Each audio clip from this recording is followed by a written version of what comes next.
You're like, it's like the more scientific studies we do, it seems like the more divided we get. Mm-hmm. We can't solve this problem scientifically, even though it is a scientific problem. That's right. And so here's okay, perfect. So here's a great little example of what we're just talking about.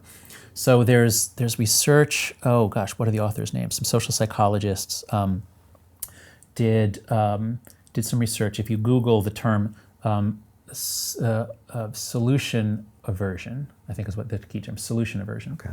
And in the study, what they did was they asked people, including people on the right and the left, how much do you agree or how much do you believe that global warming is man-made? Your temperatures are rising. To what extent are humans responsible? And people on the left and the right generally agree that that's happening, but people on the left are more confident of that.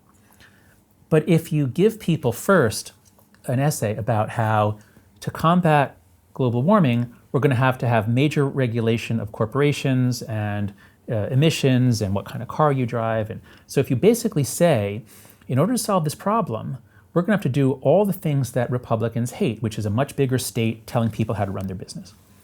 If you do that, then suddenly Republicans don't just oppose the solution, they actually change their belief about the facts.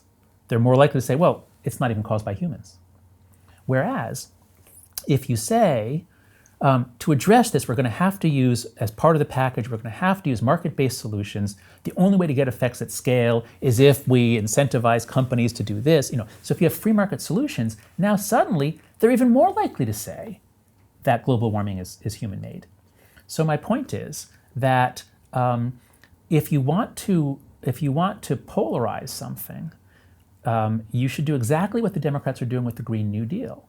That is, say, global warming is a catastrophe, it's a crisis. I personally agree with that.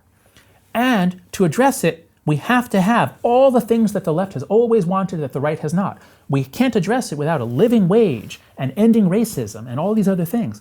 I mean, this is perfectly calculated to polarize it and de-empiricize it. It now is a matter of ideology. And that means that there will be no action until the Democrats control the entire government, including perhaps the Supreme Court. Whereas if they could demoralize it and empiricize it, we could actually do some big things that would remove a lot of carbon from the atmosphere.